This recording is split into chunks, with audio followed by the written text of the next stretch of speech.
right, rewatchers, we've hit that time portal and welcome back to another retro rewatch. Today we are doing another hot watch and we are actually doing another horror movie. So the last one I think we did the Deep House. We really liked. It was really good. And today we are going to be discussing a Ty West film and a very unique release of it from Umbrella Entertainment. And I wanted to see if I could see when this came out, and then I'm going to tell you what it is. Came out in 2009, and it is House of the Devil.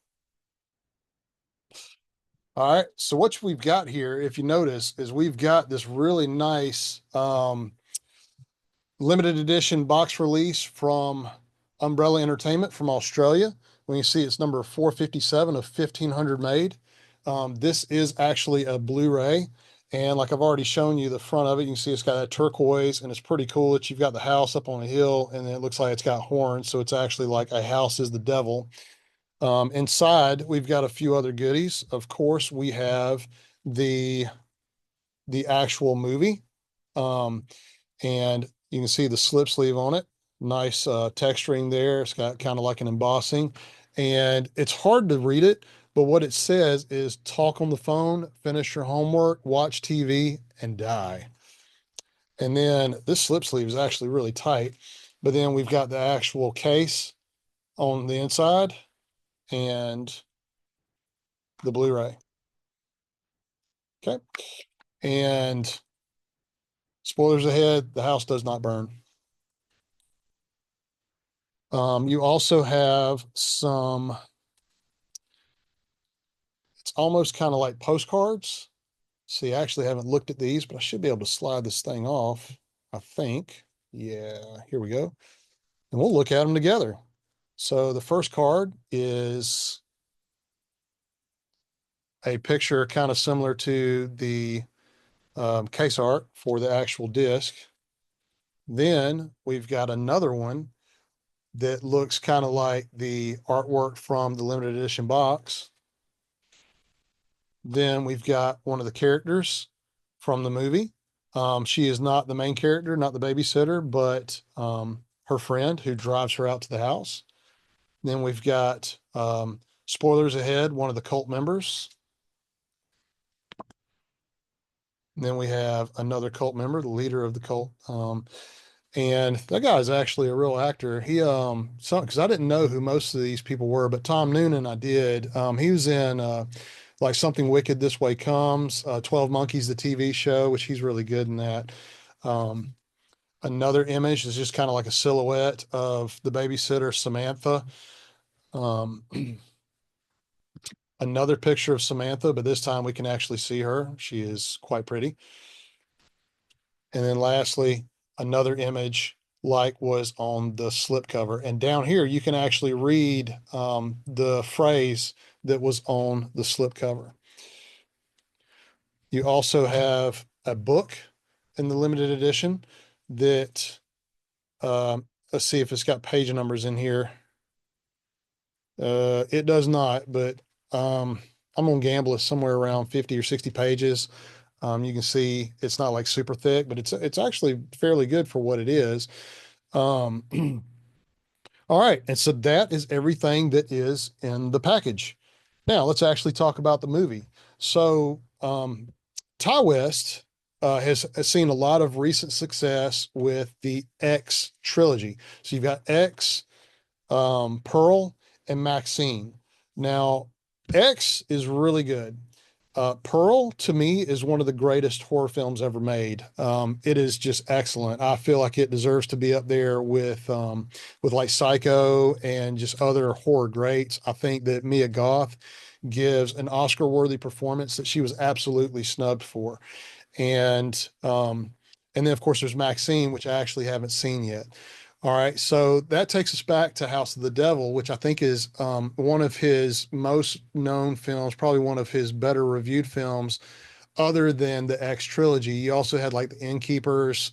He did one of the segments in the first VHS movie. The aggregate score of House of the Devil is a 6.3 out of 10 on the IMDb. It happens in 1983. Let's go ahead and we'll talk about the general basics of the story, and then we'll talk about kind of what works and what doesn't work, in my opinion, and maybe kind of like final thoughts after that. So the story is moderately generic.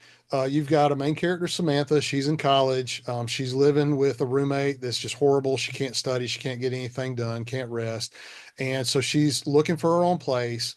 And to begin the movie, she's at that place where she's going to move. And there's kind of like a good, is like, is this the house kind of thing? But it's not. And so to, she's got to get a deposit over the course of a weekend to be able to move into this house. And so she's looking for any kind of job she can because she doesn't have enough money and she doesn't have a job. So she winds up seeing a babysitting job on just kind of like a college cork board kind of thing, just with a lot of like public announcements. And so she calls it, and there's some kind of supernatural stuff that happens around that phone call. And she's told that it's a babysitting job out in the middle of nowhere. Um, and that's kind of your setup.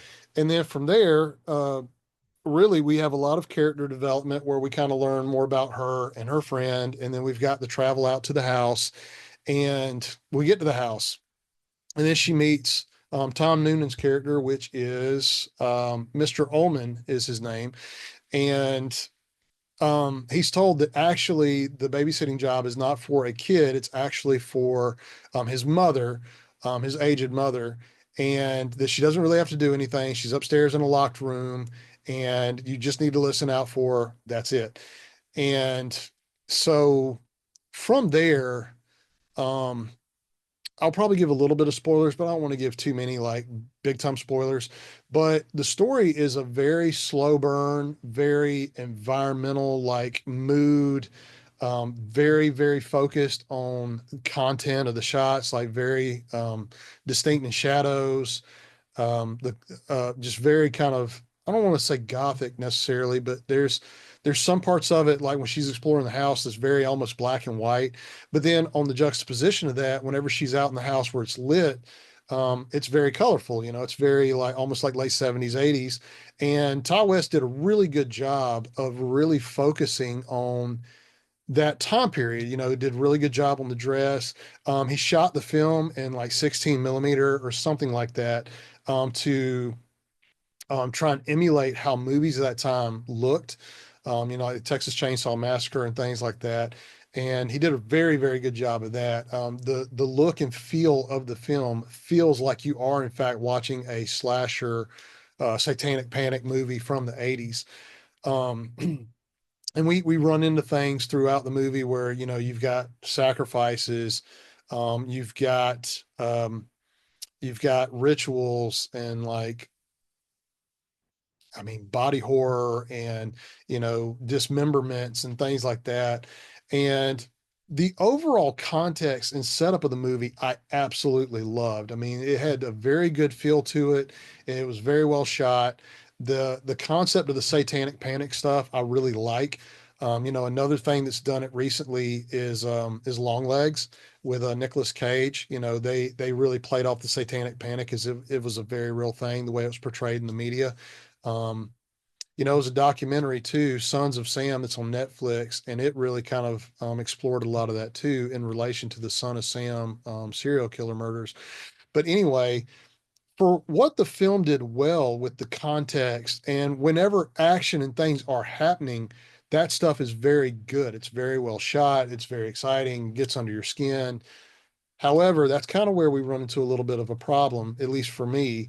The movie is such a slow burn. There are times that stuff we're spending time or watching it, but I don't know that it ever really amounted to anything. And so there's screen time and length. I mean, the movie is not super long. It's an hour and 35 minutes, but there were times where we went with long stretches where it felt like nothing was really happening, where it it just felt longer than it really was. And I kind of wish that they had spent more time coming up with ways to have more interaction with the cult or the impending doom that was really coming.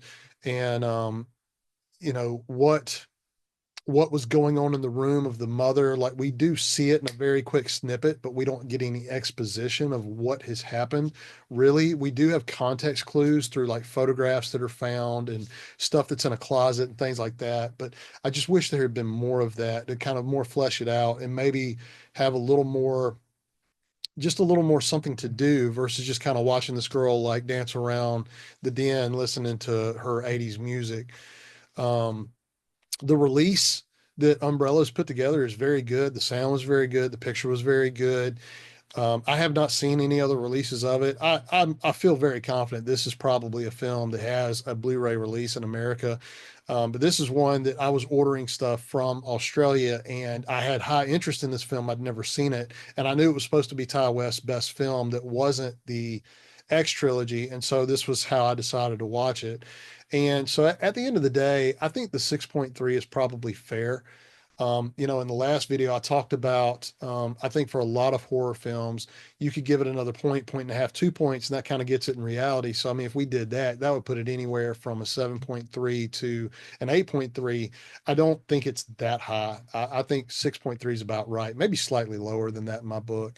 This is a movie that I would probably watch again, although I would not watch it soon. I mean, this is something that kind of like maybe in 10 years or something, whenever it's kind of like, in the back of my mind and I don't remember it all that well, that I would revisit it. Maybe something where Ty West puts out another like good horror film or something that reminds you like, oh, okay, yeah, I want to go back and watch some of his stuff, that kind of thing. Um, so that's it. I know. Oh, there was also an eclipse that was happening at the time. That was what brought her to the house. Was the family was leaving because they were going to go watch this full eclipse, which also had implications toward the cult and stuff like that. So that was a good setup too. Um, so other than that, I don't think I've got anything else to add. It's another hot watch done. So we got to hit the rewind button and get the tape to the video store, and we will see you next time.